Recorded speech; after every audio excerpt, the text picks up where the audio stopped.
င်းမှာတော့မြင်းလဲမစီးပဲနဲ့ e-bike စီးပြီးတော့မှပကံကိုပတ်တော်မှာဖြစ်ပါတယ်ကဲဘယ်နေရာသွားရမလဲဆိုတော့အချက်လေးကြည့်အောင်နော်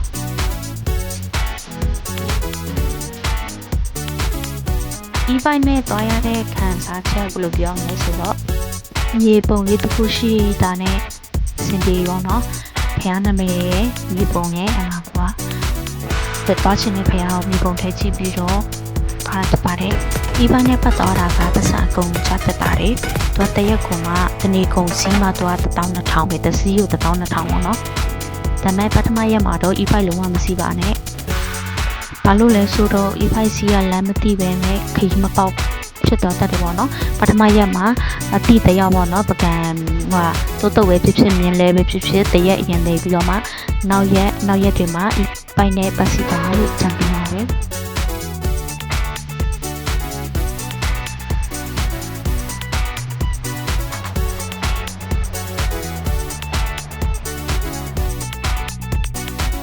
လူတော်ပြည့်ဖျားဆိုတဲ့အတိုင်းပဲနော်ကိုလူချင်းတဲ့စုဒီမှာတောင်းခဲမယ်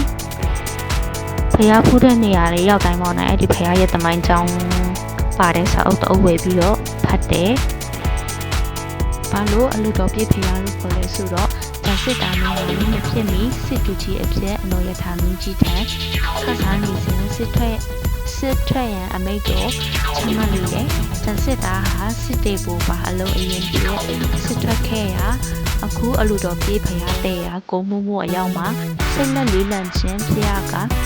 ကိုမှုထက်မှာလူထောက်ခံချပြီးတော့အတိတ်ထံပြုလို့လေမိမိဟာယခုစစ်ထွက်လာရတော့လေစစ်တိုက်လို့စိတ်မရှိပါတစ်ဖက်စစ်ပြန်ဖက်များဟာပကံစစ်တီနဲ့စစ်ချီလာကြောင်းကြားယုံနဲ့စစ်မှန်ပြီးဖြေရပါလို့ဤဆိုပြီးတော့အတိတ်ခံဖြစ်ခဲ့တယ်မိမိပေါက်ကံပြီးဂျီနာနာနဲ့အဖြစ်ရရှိတဲ့အခါမှာအခုအတိတ်ခံပြုရနေရမှာဖျားခဲ့ပြီးတော့တခဏပြုလို့ပါပြီဆိုပြီးတော့အတိတ်ခံပြုခဲ့လေတဲ့ဇန်စစ်သားစစ်သူကြီးကအတိတ်ခံပြုရကုန်းမှခွာပြီးတော့စစ်ချီတက်သွားခါအတိတ်ခံစိတ်အကြံအတိုင်းပေါင်းမြောက်အောင်မြင်ခဲ့လေတဲ့ပကံပြည်မှာဇန်စစ်သားမင်းအဖြစ်ရောက်ချင်းရှင်အရဟံမထေမြတ်နဲ့တိုင်ပင်ပြီးတော့မိမိစစ်သူကြီးဘွားကအတိတ်ခံဆုတောင်းပေးခဲ့တဲ့နေရာကိုစစ်ချင်းသွားရောက်ပြီးတော့အရှိပမျက်နာနဲ့ကုဖျားငယ်တစုကိုဥစွာတည်ထားလေတဲ့ထိုဖျားကူငယ်ကိုအလိုတော်ပြည့်ပင်လို့သမုတ်ခဲ့လေ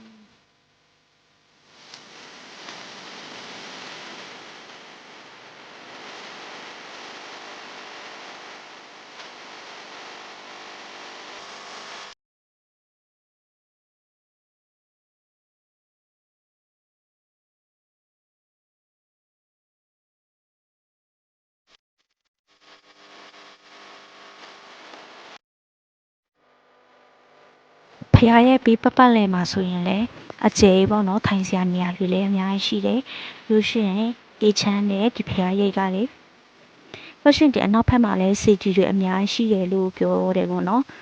အဲဟာဒီအနောက်ဘက်ကဒီဖျားရဲ့အနောက်ဘက်ကိုတောက်ကြည့်မှာဖြစ်ပါတယ်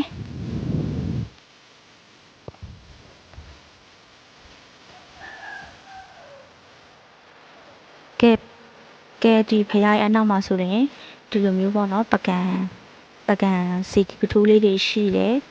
အများကြီးပဲဟိုအနောက်ဘက်တွေဆိုတော့လေ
ရားတိုင်းလို့မှလေတန့်စင်ခန်းတွေ toilet တွေနေရာတိုင်းမှာရှိတော့စင်တည်းရဲ့ကွာတော့ပဲဖရားပဲရောက် toilet ပဲအရင်ရှာတယ်လို့ရှင်မြေပုံကြည့်ပါပြီဘယ်နေရာဆက်သွားရမလဲဆိုတာကိုမြေပုံလေးနဲ့ရှာနေပါပြီ